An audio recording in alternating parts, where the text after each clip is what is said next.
தனுஷ் மிகச்சிறந்த ஆக்டர், அதே நேரத்தில் அவர் சிறந்த டைரக்டரும் கூட. சென்னையில் நடந்த பத்திரிகையாளர் சந்திப்பில் தனுஷ்கிட்ட ஒரு கேள்வி கேட்டேன். அப்போ அவர் பவர் பாண்டி படம் பண்ணியிருந்தார். அப்போ மெல்லிய உணர்வுகளை ரொம்ப அழகாக திரையில் கடத்தக்கூடிய திறமை தனுஷ்க்கு இருந்தது. அதனால் ஒரு கேள்வி கேட்டிருந்தேன். பிரிட்டி உமன், இன்டர்ன் இந்த மாதிரி படங்கள்லாம் எப்போ எடுப்பீங்க அப்படின் போது, இந்த மாதிரி படங்களை எப்போ எடுக்கிறீங்கன்னு என்னை கேட்டதே எனக்கு ரொம்ப சந்தோஷம் அப்படின்ற மாதிரி சொன்னார். ஏன்னா அவருடைய பவர் பாண்டி, ராயன், நிலவுக்கு என்மையில் என்னடி கோவம், அந்த வரிசையில் இட்லி கடை வந்திருக்குது. இந்த இட்லி கடை திரைப்படம் எப்படி இருக்குது அப்படின்றத கொஞ்சம் விரிவாக பார்க்க போகிறோம். அதற்கு முன்பாக இந்த தளத்தை இதுவரை சப்ஸ்கிரைப் பண்ணாதவங்க சப்ஸ்கிரைப் பண்ணுங்கள், லைக், கமெண்ட், ஷேர் பண்ணுங்கள். ஸோ நான் ஜாக்கி சேகர், இங்கிலாந்தில் நியூ கேசலுக்கு அருகில் இருக்கக்கூடிய மெட்ரோ சென்டரிலிருந்து. சப்ஸ்கிரைப் பண்ணவும் லைக் பண்ணவும் மறந்துடாதீங்க. முக்கியமாக ஹை பட்டன் இருந்ததுன்னா கிளிக் பண்ண மறந்துடாதீங்க. ஸோ விரிவான இட்லி கடை பார்வைக்கு ஸ்டே டியூன் வித் அஸ்.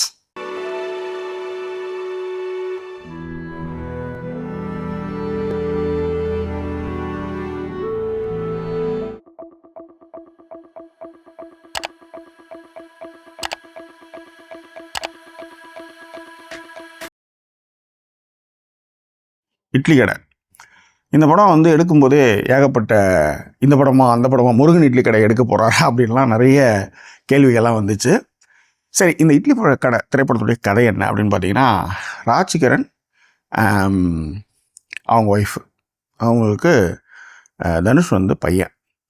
அப்பா கிராமத்தில் ஒரு இட்லி கடை வச்சுருக்காரு. அந்த இட்லி கடை அவருக்கு உயிர். அந்த ஊரே அவங்க அப்பா ராஜ்கிரண் பாராட்டுது. தனுஷ் படித்ததுக்கப்புறம் இட்லி கடையுடைய ஃப்ரான்ச்சைஸ் வைக்கலாம் அப்படின்னு சொல்கிறார். ஆனால் ராஜ்கிரண் அதுக்கு ஒத்துக்கல. ஸோ அதன் பிறகு அப்பா சொல்கிற பட்சம் கேட்கலையே அப்படின்ட்டு தனுஷ் என்ன பண்ணுறாரு, நான் சென்னைக்கு போகிறேன் அப்படின்னு சொல்லிட்டு போகிறாரு. ஆனால் அதன் பிறகு அவர் உயர்ந்த இடமான பேங்காக் வரலையும் ரெஸ்டாரண்ட் தொழிலில் முன்னேறி போயிட்டார். அதன் பிறகு அந்த இட்லி கடைக்கு ஒரு பிரச்சனை வருது. அவங்க அப்பா வச்சுருந்த இட்லி கடைக்கு. அந்த பிரச்சனைகள்லேருந்து அவர் அந்த இட்லி கடையை காப்பாற்றினாரா இல்லையா அப்படின்றதான் இந்த திரைப்படத்துடைய கதை. தனுஷ் முருகன்ற ஒரு கேரக்டரை பண்ணியிருக்காரு, நல்லாவே பண்ணியிருக்கிறாரு. அதே மாதிரி நித்யா மேனனும் அவங்களுடைய பாட்டை ரொம்ப சிறப்பாகவே பண்ணியிருந்தாங்க. ஷாலினி பாண்டே, மீரான்ற கேரக்டர் ஓகே, அவங்களும் அவங்களுடைய பாட்டை சிறப்பாகவே பண்ணியிருந்தாங்க. சத்யராஜ் அவருடைய மகனாக அருண் விஜய் அண்ட் ஷாலினி பாண்டே, சத்யராஜும் அவருடைய பாட்டை சிறப்பாக பண்ணியிருந்தார். நடிகர்கள் எல்லாருமே அவங்களுடைய பாட்டை ரொம்ப சிறப்பாக பண்ணியிருந்தாங்க. மிக முக்கியமாக பார்த்திபன் ஆல்சோ ரொம்ப நல்லாவே அவருடைய ப்ளே பண்ணியிருந்தார். ஸோ நடிகர்கள் மிக மிக சிறப்பாக நடிச்சிருந்தாங்க. அந்த மழை ஷாட்டுக்கு ஒரே ஒரு ஷாட்டுக்கு மட்டும் ஒரு பொண்ணு சிரிச்சிட்டு போச்சு. ஓகே, அது மட்டும்தான் கொஞ்சம் இதுவாக இருந்துச்சு. இளவரசு, வடிவுக்கரசி, சமுத்திரக்கனி, ஏகப்பட்ட பேர். ஆனால் எல்லாருமே அவங்களுடைய பாட்டை சிறப்பாக பண்ணியிருந்தாங்க. ரைட். பட் கதைன்னு ஒரு விஷயம் இருக்குல்ல, ரொம்ப அற்புதமாக பண்ணியிருந்தாங்க. பட் கதைன்னு ஒன்று இது ஒரு தவறான படம் மாதிரி எனக்கு ஃபீல் பண்ணுது. கொஞ்சம் ஸ்பாய்லர்ஸ் இருக்குது, அதனால் கொஞ்சம் பொறுத்தரலும். அதனால் படம் பார்த்தவங்க கூட படம் பார்த்துவாங்க. நல்லா கேட்டுக்காங்க. எங்கள் அப்பா 30 வருஷமாக ஒரு ஜவுளி கடையில் குமாஸ்தாவாக இருந்தார். அந்த வேலையிலேருந்து அவர் மாறாத்தினாலே கடைசி வரையிலும் எங்கள் குடும்பம் முன்னேறவே இல்லை, வறுமையில் தான் இருந்தோம். கேட்டால் நீதி, நேர்ம, நியாயம், எனக்கு வேறு எதுவுமே செட் ஆகலை அப்படின்னு சொன்னார். ரைட். ஸோ இந்த படத்துலேயும் ராஜ்கிரண் அதே மாதிரி தான் இருந்தார். குலக்கல்வி திட்டத்தை ஒழிக்கணும் அப்படின்ட்டு நீதி கட்சியிலேருந்து, பெரியார்லேருந்து, அண்ணாவிலேருந்து, கலைஞர்லேருந்து எல்லாரும் பாடுபட்டாங்க. காரணம் என்னென்னா, ஏகாலி பையன் ஏகாலியாகவே இருக்கிறது, அயன் பண்ணுற பையன் அயன் பண்ணுறதாகவே இருக்கிறது, துணி துவைக்கிறவங்க துணி துவைக்கிற வேலையை பண்ணுறது, டாய்லெட் கழுவுறோம், இதுதான் குலக்கல்வி. இதிலேருந்து மீண்டு வரணும், படித்து பல்வேறு இடங்களுக்கு போகணும் அப்படின்றது தான் நீதி கட்சி செஞ்சு இன்றைக்கி திராவிட மாடல் அரசு நிறைய கிராமப்புற பிள்ளைகளை படிக்க வச்சு வெவ்வேறு தளங்களுக்கு அனுப்பிச்சிட்ருக்கு. நான் முதல்ல அது இதுன்னு ஏகப்பட்ட விஷயங்களுக்கு அனுப்பிட்டுருக்கு. ஆனால் இந்த படம் ஒரு ஊர் பெருமையை பேசிக்கிட்டு, தொழிலை ரொம்ப பெருமையாக பேசிக்கிட்டு பின்னோக்கி எடுக்கிற மாதிரியான ஃபீலிங்கை இந்த திரைப்படம் கொடுக்குது. இந்த திரைப்படம் பிஎன்சியில் ஓடும், அது வேறு விஷயம். ஆனால் இந்த படம் ஒரு தவறான முன்னுதாரணத்தை, தவறான ஒரு விஷயத்தை போதிக்குது அப்படின்னு நான் சொல்கிறேன். இப்போ உதாரணத்துக்கு, நான் கடலூரில் இருந்தேன். ரைட். கடலூர்லேருந்து சென்னைக்கு வந்தேன். கடலூரில் என்னால் ஸ்டே பண்ண முடியல. சென்னையிலேருந்து இன்றைக்கி இங்கிலாந்து வந்துட்டேன், என்னால் சென்னையில் இருக்க முடியல. இதான் நிதர்சனம். ஆனால் இந்த படம் எப்படி சொல்லுதுன்னா, திரும்ப கிராமத்துக்கு போய் அங்கே ஒரு வாழ்க்கையை வாழறது தான் சிறப்பு அப்படின்னு இந்த படம் போதிக்குது. நான் ஒன்று சொல்கிறேன், 4 சேரை போட்டு நான்லாம் ஃபோட்டோகிராஃபராக இருக்கும்போது ஈத்து போட்டு மேலே படுத்து அப்படியே படுத்து ஃபோட்டோ எடுத்தவனாலாம். ஆனால் இன்றைக்கி 4 சேர் முதுகு பாயிலே படுக்க முடியலங்க. அதான் உண்மை, அதான் நிதர்சனம். எழுதும்பொழுது ஓகே, ஆனால் ரியாலிட்டி ரொம்ப கஷ்டம். இதை தனுஷ் பவர் பாண்டி மாதிரி ரொம்ப அற்புதமான திரைப்படத்தை எடுத்தவர் இந்த படத்தில் ஒரு பின்னோக்கி ஒரு கிரிஞ்சுத்தனமாக எடுத்த மாதிரி ஒரு ஃபீல். மிக முக்கியமாக போயஸ் காட்டில் இருந்து உட்காந்துக்கிட்டு கிராமப்புறத்தில் இருக்கிற விஷயத்த வந்து ரொம்ப க்ளோரிஃபை பண்ண மாதிரி ஒரு ஃபீல். கதைப்படி சொன்னாலும் கூட இது ஒரு படம் வந்து அடுத்த தலைமுறைக்கு அது பயன்பட வேண்டியதாக இருக்கணும். இது வந்து இந்த படம் வந்து பின்னோக்கி இருக்கிற மாதிரி ஒரு ஃபீல். தனுஷ் ஒரு திறமையான நடிகர், டைரக்டர், அதில் மாற்றமே கிடையாது. ஆனால் அவர் ஒரு தவறான ஒரு செய்தியை வந்து கடத்தும் பொழுது அதை கேள்விக்குள்ளாக்குவது மட்டுமல்ல, அதில் இருக்கிற பிரச்சனையை சொல்கிறது தான் நல்ல விமர்சனமாக நான் கருதுகிறேன். உதாரணத்துக்கு கிரேட் இண்டியன் கிச்சன் ஒரு ஃபிலிம். ஒரு பொம்பளை சமையல் கட்டில் எவ்வளோ வாட்டி அவள் கஷ்டப்பட்டுருக்கா, எத்தனை மணி நேரம் கஷ்டப்பட்டுருக்கான்றதை வந்து அந்த படம் சொல்லிச்சு. அதில் ஒரு மாமனார்காரன் தரமா அம்மியில் அரைச்சி மயிரை பிடுங்கினா தான் எனக்கு வந்து வெட்டையில் ஒத்துக்கும், இல்லைன்னா ஒத்துக்காதுன்னு பேசுவான். ஸோ இந்த மாதிரி வந்து அங்கே இருக்கிற கஷ்டங்களெல்லாம் ஒரு படம் பண்ணிகிட்டு இருக்கும்போது, திரைப்படங்கள் பண்ணிகிட்டு இருக்கும்போது, தனுஷ் எடுத்த படத்தில் என்ன பிரச்சனை வருதுன்னா, கையால் மாவு அரைச்சா தான் இட்லி டேஸ்ட்டாக வருன்ற மாதிரி எட்டுன்னு சொல்கிறார். அப்போ நீங்கள் என்ன பண்ணணுன்னா, நடந்து பஸ்ஸு கார் எதுவுமே போகக்கூடாது, நடந்து தான் போகணும். நான் சொல்ல வர புரியுதுங்களா? 2.5 மணி நேரம் வந்து 3 மணிக்கு எழுந்து மாவாட்டி அதில் இட்லி சுட்டால் தான் கிழிக்கும் அப்படின்ற மாதிரி ஒரு கதை. நான் கிழிக்குன்றதே கொஞ்சம் ஹார்ஷான வேர்ட், பட் இருந்தாலும் நான் சொல்கிறேன். காரணம் என்னென்னா, 3 மணிக்கு நீ எழுந்திருக்கல, உன் பொண்டாட்டி தனுஷுடைய அம்மாவையும் தான் எழுப்புற. ஆனால் இந்த மாதிரி 2.5 மணி நேரம் நீ மாவாட்டி இட்லி சுட்டு இன்னத்தை கிழிச்சேன்னு கேட்குறேன். ஒரு 5 வருஷத்தில் ஒரு ஒரு ஒரு இடத்துக்கு நம்ம போகணும்ல, அடுத்த கட்டத்துக்கு போகணும்ல. 30 வருஷமாக எப்படி இருந்தாலும் அந்த இட்லி கடையை வச்சு கட்டி மாரடிச்சிட்டு இருக்க. இது வரையும் என்ன கீழ் ராஜ்கிரண் கேரக்டரு அந்த இட்லி என்ன பெருமை உனக்கு என்ன அவார்டாக கொடுத்துட்டாங்க. இதைத்தான் இந்த இட்லி கடை சொல்லுது. அதாவது மாவு அரைக்கிறது ரொம்ப கஷ்டம். எங்கள் அம்மா ஒரு கதையே சொல்லும். நான்லாம் மாவு அரைக்கும் போது எங்கள் அம்மா ஆட்டிகிட்டே இப்படி கையால் தள்ளணும். 2 மணி நேரம் 3 மணி நேரம் ஆகும். அவ்வளோ கஷ்டங்கள் நாங்கள் பட்டிருக்கோம். கிரைண்டர்லாம் வந்தப்போ நாங்களாம் ரொம்ப சந்தோஷப்பட்டோம். திரும்பவும் என்ன பழங்காலம்தான் சிறந்ததுன்ற மாதிரி சொல்கிற மாதிரி இல்லை. சரி, உங்கள் அம்மா உங்கள் அப்பா வந்து தலையெழுத்தை நாங்கள் அரைச்சி இட்லி போட்டாங்க. நீயும் என்ன பண்ணுற, நித்யா மன்னா மாதிரி ஒரு பொண்ணை கூட்டின்னு வந்து அதையும் வந்து 3:30 மணிக்கு எழுப்பி வச்சு நீங்கள் காலி பண்ணுற, அதனுடைய வாழ்க்கையும் காலி பண்ணுற.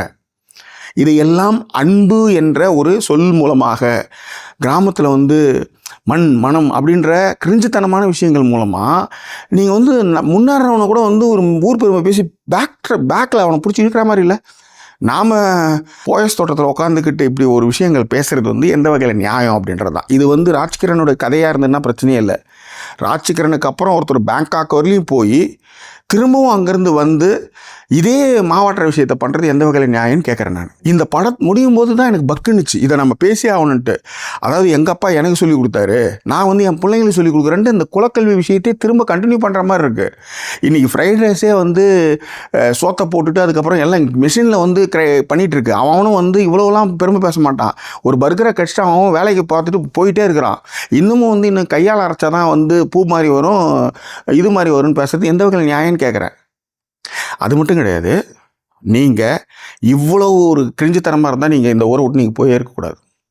நீங்கள் பேங்காக போய் அங்கே ஒரு பொண்ணை பிடிச்சி அதுக்கு வந்து நீங்கள் வந்து வாக்கு கொடுத்துட்டு, பட் ஒரு பாயிண்ட் வேலிடு, இப்படி ஒரு இழப்பு இருந்தால் நீ கல்யாணம் பண்ணுவேன், அது மட்டும்தான் வேல்யூ. ஆனால் நீங்கள் முன்னாடியே அந்த பொண்ணுக்கு வாக்கு கொடுத்துருக்கீங்க, ஒரு பொண்ணுக்கு நம்பிக்கை தூண்டிருக்கீங்க, அதுவே ரொம்ப தப்புன்னு சொல்ல வரேன் நான்.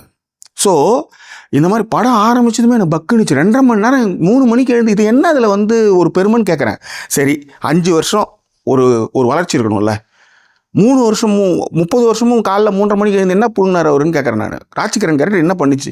சரி, அதுக்கப்புறம் நீங்கள் வந்து பண்ணாலும் பரவாயில்ல, நீங்களும் அதே மாதிரி கடை எச்சி இலையை தூக்கி போட்டுட்டு இருக்கணும், உன் பிள்ளைங்க அதே கற்றுக் கொடுக்கணும், என்ன நீங்கள் சொல்ல வரீங்கன்னு கேட்குறேன் நான். What is this? இப்போ இந்த இடத்துல நான் ஒரு விஷயம் சொல்கிறேன். மண்மனம் அப்படின்னும் போது யசுதேஷு என்ன வாட் இஸ் தட், அதோ சுயதேஷ், அந்த படம் யோசிச்சு பாருங்கள். அவன் வருவான், அந்த ஊரில் கரண்டே இருக்காது, பிஜிலியே இருக்காது. அவன் போய் கஷ்டப்பட்டு அவனுடைய அறிவை வச்சு பிஜிலி எட்டு வருவான், கரண்ட்டு வரும், பிஜிலின்னு ஒரு கேள்வி. அந்த மாதிரி ஏதாவது பண்ணால் கூட பரவாயில்ல. இட்லி சுடுறதுல என்ன பெருமைன்னு கேட்குறேன். என்ன அதில் வந்து மண்மனன்னு கேட்குறேன் நான். 3:30 மணிக்கு அலாரம் வச்சு நித்யாமன் எழுப்பி நீயும் வந்து மாவாட்டின்னு சொல்கிறது வந்து என்ன ஒரு பெருமைன்றேன். கல்வியில் சிறந்தது தமிழ்நாடுன்னு சொல்லும்போதே 40 பேர் செத்து போயிருக்கிறான், சொல்லி ஒரு 2 நாள் கூட இல்லை. இதில் என்ன கொடுமைன்னா, பையனை வந்து அடிக்கவே மாட்டுறாங்க. சௌமியா ராகவன் ஒருத்தவங்க எழுதியிருந்தாங்க, வீட்டிலேருந்து வந்துட்டு இருந்தாங்களாம். ஒரு பையனை போட்டு அவங்க அப்பா பொலகாட்டு காட்டிட்டு இருந்தாரான். என்னடான்னா, இந்த மாதிரி விஜயை வந்து நான் வந்து அவன் சொல்லிட்டேங்க, எப்படி விஜய் போய் அவன் சொல்லலான்ற மாதிரி வந்து என்னை கேட்டால் தான் உதச்சிட்ருக்கேன் அப்படின்னாங்க. இது உண்மையாக பொய்யா எனக்கு தெரியாது. ஆனால் நம்ம பிள்ளைங்களுக்கு கஷ்டத்தை சொல்லி வளர்க்குறதே இல்லை. அதுதான் இந்த 40 பேருடைய இழப்புக்கு காரணம்னு நான் சொல்கிறேன். ஸோ நம்ம பேரண்ட்ஸ் வந்து பிள்ளைங்களுக்கு கஷ்டத்தை சொல்லி வளர்க்கணும், வரலாறு சொல்லி வளர்க்கணும், அரசியலை சொல்லி வளர்க்கணும்.